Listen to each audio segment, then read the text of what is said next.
Well, okay, obviously, it is July, which means we are in the heart of the growing season in West Michigan.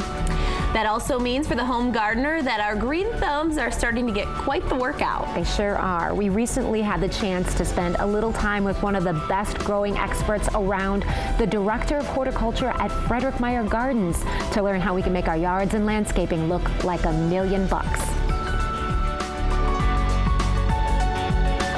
Well, time to talk growing here, moving through the dog days of summer. We're here at the Frederik Meijer Gardens, here to talk about great advice from their experts to the home grower. And I'm here with Steve Laware, the Director of Horticulture here. And Steve, by this point in the season, is it really too late to get going on things like home container gardens? You know what, it's not. And we live in such a great area here in West Michigan. We all have our favorite greenhouses and our favorite places to shop as far as plants go. And I always encourage people to continue to stop by and check out what people have to offer, even into July like this. You know, a lot of places locally have stuff on sale now. They're transitioning into their fall items sometimes, and you can find a lot of really neat things yet this time of year. You have some great examples here, and you really have a wide range for folks like that, like a splash of color where the petunia really does well in a container garden. It does. You know, you've got the petunias, that's an old standard. This is a cascading super petunia, it's called. But I wanted you to notice there's a lot of other things here that don't necessarily have flowers. We've got things like Swiss chard, we've got things like parsley, which are, you know, common edibles. Can you, so you could actually eat part of your container garden? Absolutely. Vegetable gardening within containers is such a great thing because oftentimes we have to walk out to our backyards or walk, you know, away from our kitchen to get these things. And if you have a deck or you have a space, even a small balcony with an apartment, you can grow some pretty neat things that are edible right in containers. Okay, let's talk about some of those really important issues that the home gardener faces. I'm always puzzled by fertilizer, slow release, water soluble. What are the rules of thumb here? Sure. Well, you know, this type of year, there's two things that I see people run into trouble with. One is the amount of water, either too little or too much, and fertilizing. And especially when we're growing in containers, it's going to be important to use fertilizer throughout the summer. And you can see the two examples that I have here. There's a slow release fertilizer here, and that would be something that would be a 3 or 4 month product, depending on the labeling. And you would put that in the container, and that would release a little bit of fertilizer each time you water. Just right in the top of the soil, sprinkle it on? Yeah, and I usually try to rough it in just a little bit so that it's, you know, just incorporated with that top ½ inch of soil. And then here, the blue item is a water-soluble fertilizer. And that would be an item that you would mix with the water each time that you water. And, you know, a lot of our annuals are very hungry plants. So for things like petunias in containers, we actually use a slow release.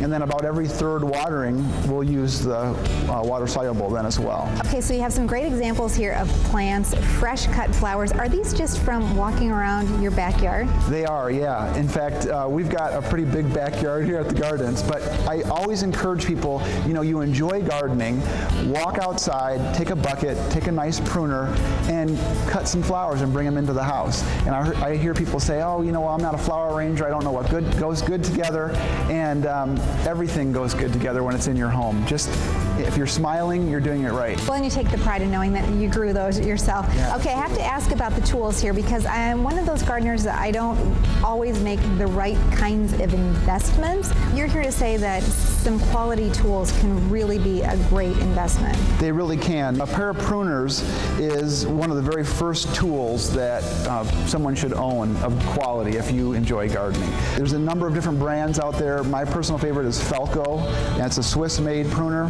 And you buy this pair of pruners one time, and if you take care of it, it'll last you your whole life. You can even hand it down to the next generation if you're taking care of it.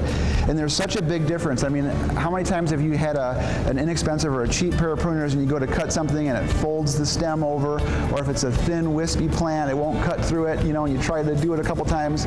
A good quality tool like this can even cut paper if it's maintained correctly. So does that damage the plant if you're bending it over and crushing the stem? Well, you know, if you're using that for a cut flower, what that does is it crushes the vascular tissue, and it won't allow that to pull water up, and it won't last nearly as long. You know, tools are important, and to buy a quality tool the first time and keep that as your own piece, not borrow your neighbor's. Yeah. You know, I usually tell people I would never ask you to borrow your toothbrush. You know, so you really shouldn't borrow a tool that you use use all the time. Okay, Steve, and the great thing about the experts here at the Meijer Gardens is they love to share their knowledge and they're passionate about all things growing with you. So consider taking a class here at the Meijer Gardens, or better yet, sign up for a year-round membership, because then you get a copy of the magazine. Yeah, we have a magazine called Seasons that comes quarterly, and in the middle fold-out section always has all of our educational opportunities.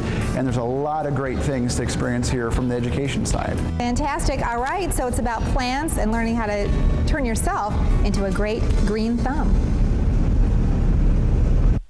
And talk about learning from the best. I mean, Right, you can't right get any there. better than that at Meijer Gardens. It's gorgeous there. It is all the time. They've got to be doing everything right. I know.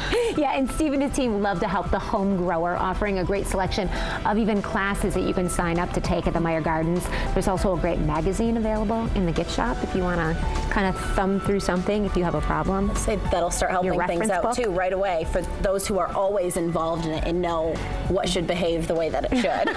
Exactly. I am a student. I'm just beginning to learn. All right, so the book is for you then. Yeah, yeah. All right, stay tuned. We'll be right back.